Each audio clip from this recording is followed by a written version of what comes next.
আদ্রিতকে ছাড়ানোর নাম করে থানায় আদ্রিতকে দেখতে আসে মোহনা। মোহনাকে দেখে মোহনার গলা চেপে ধরে উচিত শিক্ষা দিল আদ্রিত। হ্যাঁ বন্ধুরা, আমরা এমনটাই দেখতে পাবো গৃহপ্রবেশ ধারাবাহিকের আগামী পর্বতে। আজকের পর্বে দেখা যাবে শুভলক্ষ্মী যখন বাড়ি ফিরে সবাই শুভকে দেখে অবাক হয়ে যায়। আদ্রিতের মা শুভলক্ষ্মীকে বলে, হ্যাঁ রে শুভ, তুই এসেছিস? তোরা সবাই এমনটা করছিস কেন বলতো? আচ্ছা, আমার আদ্রিত কোথায়? তুই ফিরে এসেছিস, আমার আদি কোথায়? বল, কি কিছু বলছিস না কেন? এদিকে সবাই মিলে জিজ্ঞাসা করে শুভকে যে শুভ, এখনো কেন কিছু বলছিস না? ওদিকে ডোনা মনে মনে বলে, কি ব্যাপার, শুভদি এখনো কিছু বলছে না কেন? মনে হচ্ছে কিছু একটা ব্লেন্ডার করে এসেছে। মুখ দেখে তো তাই মনে হচ্ছে। ব্যাপার কি, কিছুই তো খুলে বলছে না। এদিকে সেবন্তী বলে, কি ব্যাপার, তুই কিছু বলছিস না কেন? এতগুলো মানুষ তোকে প্রশ্ন করছে, তুই কেন কিছু বলছিস না? শুভ তোকে সংসারের দায়িত্ব দিয়েছি বলে তুই কি ধরাকে সরা জ্ঞান করছিস? এই বলে শুভলক্ষ্মীকে বকাঝকা করে। তখন হঠাৎ করে শুভলক্ষ্মী কেঁদে ওঠে আর বলে, বাবা, বাবা, আদিকে পুলিশ ধরে নিয়ে গেছে। চমকে ওঠে বাড়ির সবাই আর বলে, কি, আদিকে পুলিশ ধরে নিয়ে গেছে? ওদিকে দেখা যায় মোহনাকে জিজ্ঞাসা করে তার দাদা, হ্যাঁ রে মোহনা, কি হয়েছে, তুই এভাবে কাঁদছিস কেন? আর আদ্রিতি বা খুনের দায় ফেসেছে কি করে? মোহনা তখন বলে, আমি যে হসপিটালে কাজ করতাম সেই হসপিটাল থেকে কিছু লোক আমাকে ফোন করে জানিয়েছে। আকাশ বলে, এটা কি করে সম্ভব? ওরা কি করে জানলো এটা আয়ান? আর তখনই আকাশের মা বলে, সেটাই তো। আর আদ্রিত ওই হসপিটালে কেন যাবে? আমার মনে হচ্ছে কিছু একটা গন্ডগোল হয়েছে। আদ্রিতের মতো ছেলে এরকম কিছু করতে পারে না। আকাশ বলে, দাঁড়াও মা, মোহনা সত্যি করে বল, কি হয়েছে? মোহনা তখন বলে, আমি তোর কাছে সব কিছু খুলে বলবো, তুই শুধু এখন আমার আয়ানকে বাঁচা। প্লিজ, তোর কাছে হাত জোর করছি। শহরের যত নামি দামি উকিল আছে, ব্যারিস্টার আছে, সবাইকে তুই খবর দে। আমার আয়ানকে তুই বাঁচা। আমার আয়ানকে যদি না বাঁচাতে পারিস, আমি নিজেকে শেষ করে দেব রে দাদা। আর তখনই আকাশ বলে, চুপ কর মোহনা, চুপ কর, আমি দেখছি কি করা যায়। এরপর আকাশ মনে মনে ভাবতে থাকে, মোহনা এত কিছু জানলো কি করে? তার পিছনে কি মোহনারই হাত রয়েছে? এদিকে শুভলক্ষ্মী কাঁদতে থাকে আর বলে, সব কিছু আমার জন্যই হয়েছে বাবা, সব কিছু আমার জন্য হয়েছে। আমি যদি আদির কথা শুনতাম তবে আজকে এই ঘটনা ঘটতো না। আজকে আমার জন্যই এই ঘটনা ঘটেছে। এদিকে ঋদ্ধি বলে, এটা তুই করবি? বিশ্বাস করতে পারছি না শুভদি, আমরা সবাই তোর উপর এতটা ভরসা করেছি আর তুই এরকম একটা কাজ করে ফেললি। আমাদের বাড়ির কাউকে জানানোর প্রয়োজন মনে করলি না, হুটহাট করে বাড়ি থেকে বের হয়ে গেলি।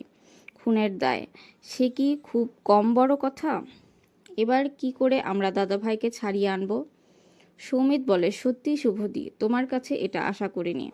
এদিকে ডোনাও বকাঝকা করছে আর বলছে, হ্যাঁ শুভদি, এইসব কিছু তোমার জন্যই হয়েছে, এই সব কিছুর জন্য তুমিই দায়। আর তখনই আদ্রিতের বাবা বলে, তোমরা সবাই মিলে মেয়েটাকে এভাবে কেন বকছো?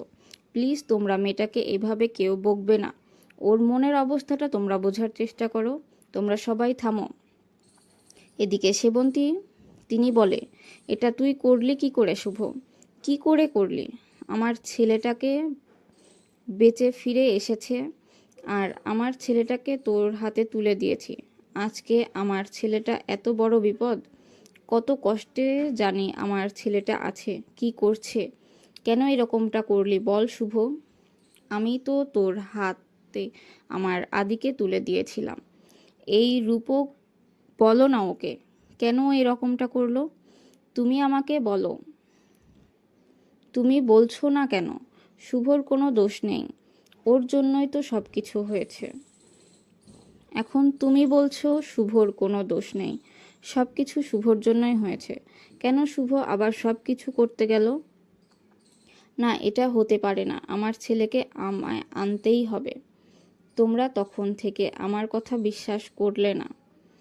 আমি ভেবে নিয়েছি যে আমার আদির কোনো ক্ষতি হয়েছে, সেই জন্য তোমাদেরকে বারবার খুঁজতে যেতে বলেছি। তোমরা কেউ আমার কথা শুনলে না। এই বলে এই বলো না, আমি তো তোর হাতে আমার আদিকে তুলে দিয়েছিলাম। তুই কেন এরকমটা করলি? আমার আদিকে ভিক্ষে দে। আমি তোর কাছে আঁচল পেতে ভিক্ষে চাইছি। আমার আদিকে তুই ভিক্ষে দে শুভ।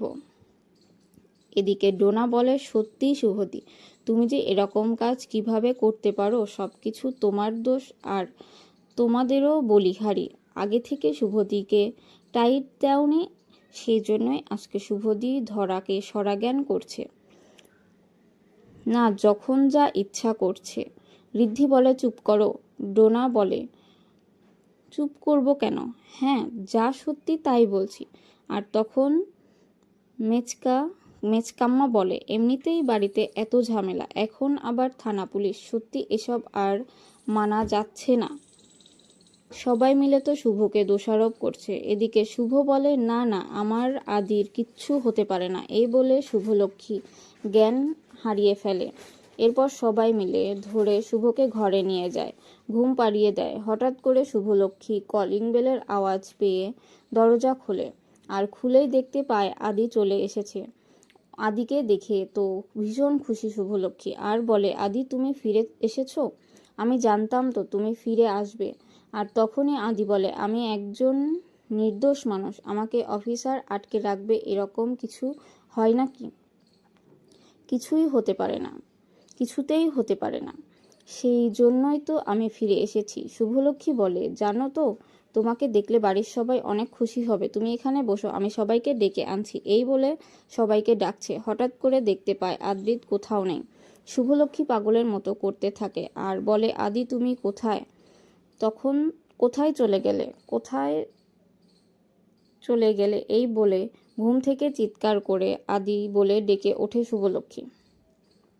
পুরোটাই শুভর কল্পনা ছিল। এদিকে মায়েরা আয়ান বলে, শোন না শুভদি, তুই একটু ঘুমা।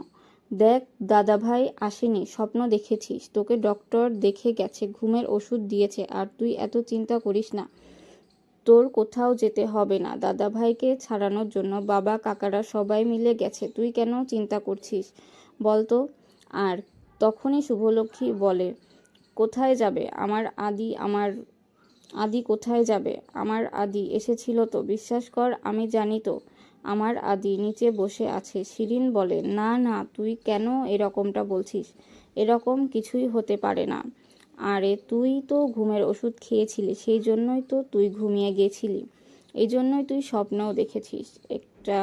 এটা তোর স্বপ্ন। আর তখনই শুভলক্ষ্মী বলে, আমি স্বপ্ন দেখেছি? আচ্ছা, আমার আদি তো তাহলে লকআপে আছে, আমাকে যেতে হবে, আমার আদিকে বাঁচাতে হবে, আমি ছাড়া আমার আদিকে কেউ বাঁচাতে পারবে না। আয়না বলে, না শুভদি, তোর এই অবস্থা দেখেছিস? তোর কি করে যাবি এই অবস্থায়? যদি তোর বেবি কোনো ক্ষতি হয় তখন তোকে কি করবি? দাদা ভাই তো চায় যে তুই তোর বেবির খেয়াল রাখ, তাই না? তাহলে যদি এরকমটা করিস তাহলে বেবির সমস্যা হলে দাদা ভাই তো কষ্ট পাবে। শুভলক্ষ্মী বলে, আমি না গেলেও তো আমি আদিকে বাঁচাতে পারবো না। তোরা কি বলছিস বলতো? তোদের দাদা ভাইকে লকআপে রেখে আমি এখানে বসে থাকবো? আমাকে যেতেই হবে। এই বলে শুভলক্ষ্মী ছুটে বাইরে যেতে লাগে। আর তখনই সেবন্তী সামনে পড়ে। সেবন্তীরা রাস্তার আটকে দেয়। শুভলক্ষ্মী বলে, তুই তো আমাকে মা বলে ডাকিস, তাই তুই আমার কথা শুনবি, তুই ঘরে থেকে বের হবি না। শুভলক্ষ্মী বলে, মা এমনটা করো না, তোমার কাছে হাত জোর করে বলছি, আমাকে যেতে দাও, আমার আদ্রিতকে বাঁচাতে দাও। আর তখনই সেবন্তী বলে, চুপ, একদম চুপ, কোনো কথা বলবি না, আমি তোর মুখে কোনো কথা শুনতে চাই না, তুই ঘর থেকে বের হবি না বলে দরজাটা আটকে দেয়। সেবন্তী শুভকে বারবার করে দরজা ধাক্কাতে থাকে, কিন্তু কোনোভাবেই দরজা খুলছে না কেউ। ওদিকে দেখা যাবে আদি লকআপে বসে আছে। লকআপে কিছু গুন্ডারা আদিকে নিয়ে মজা করছে। আদি শুভর কথা ভাবছে আর ভীষণ কষ্ট পাচ্ছে। এদিকে গুন্ডাগুলো মজা নিচ্ছে, কিন্তু আদি চাইলেও কিছু করতে পারছে না। ওদিকে দেখা যায় পুলক রূপক সবাই মিলে শহরের আনাচে কানাচে সমস্ত উকিল ব্যারিস্টারের খোঁজ লাগাতে থাকে আদির কেসটা লড়ার জন্য, কিন্তু কোনো উকিলই রাজি হচ্ছে না আদির কেসটা নেওয়ার জন্য। এদিকে সৌমিত আর ঋদ্ধি দেখা করতে এসেছে লকআপে আদির সঙ্গে। আদি বলে, আমার শুভ কোথায় রে? শুভ এলো না কেন? বাড়ির সবাই ঠিক আছে তো? ঋদ্ধি বলে, বাড়ির সবাই ঠিক আছে, শুভও ভালো আছে। আর তখনই বলে, শুভ কেন এলো না? আর ঋদ্ধি বলে, কি করে আসবে? তুই তো জানিস শুভর কি অবস্থা, এ অবস্থায় কি শুভ আসতে পারে? আর তখনই আদ্রিত বলে, হ্যাঁ সেটাও তো ঠিক, আমার শুভকে তোরা দেখে রাখিস, ঠিক আছে, আমার শুভর যেন কোনো ক্ষতি না হয়। আর তখন সেখান থেকে সবাই চলে যায়। এদিকে গুন্ডাগুলো আবারও আদ্রিতের সঙ্গে মজা করছে। আদ্রিত তখন রেগে গিয়ে গলা চেপে ধরে।